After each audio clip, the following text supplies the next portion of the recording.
Good morning, everyone, excellencies, participants, dear friends who have traveled to Tallinn on this cold morning. Yesterday was the anniversary of the Maidan. 10 years have passed since the Ukrainian people so very clearly showed the world where they belong, in the family of European nations and with our values. I think we also all remember the lives that were lost in the ensuing months. And in Tallinn, over the last years, I think 8 Eastern Partnership conferences have been held with a focus on the Eastern Partnership. But last year, there was a very innovative move. There was a conference that focused on enlargement and the Eastern Partnership.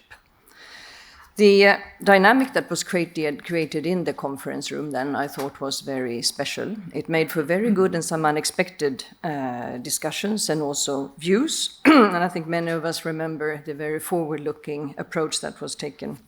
And today, we are solidly focusing on enlargement. And I think that shows how much has happened in only 1 year.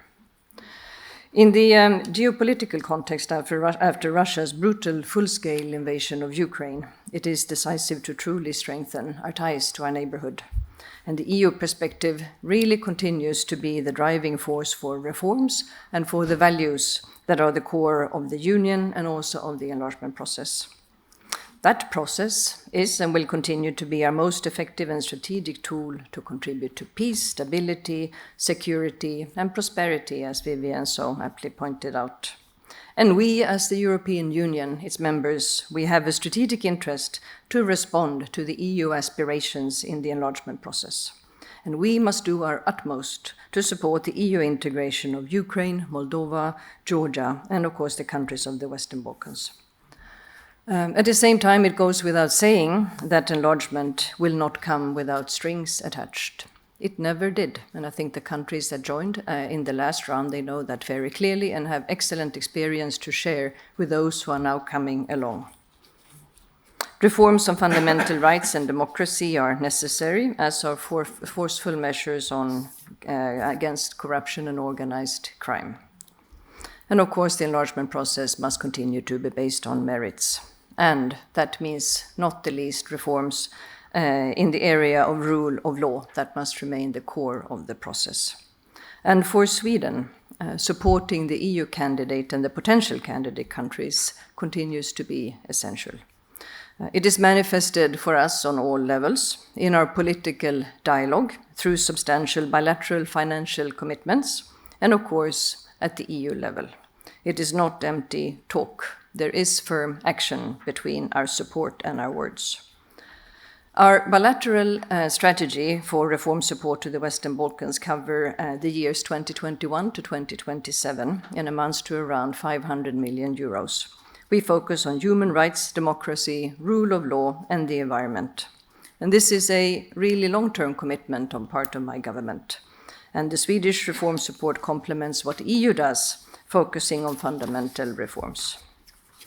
And through our bilateral development cooperation, we continue to prepare and help Ukraine, Moldova, and Georgia to get ready for EU accession reforms.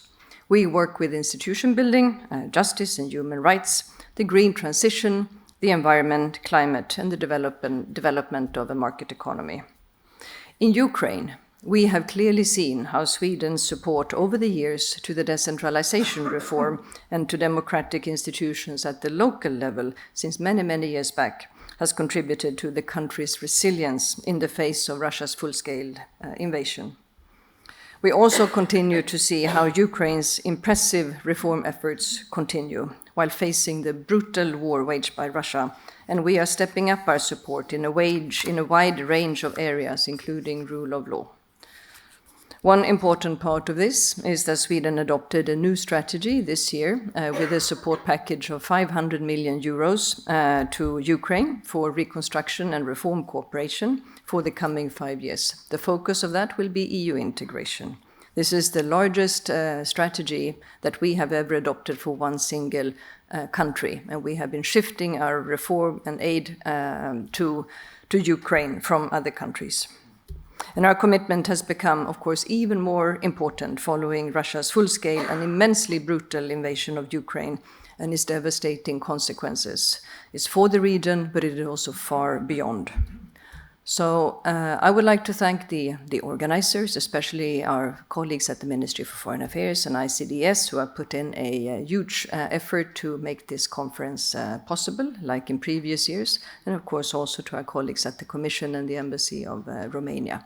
And I'm looking forward to just as forward-looking and open and warm discussions today as we had the previous year. Thank you so much.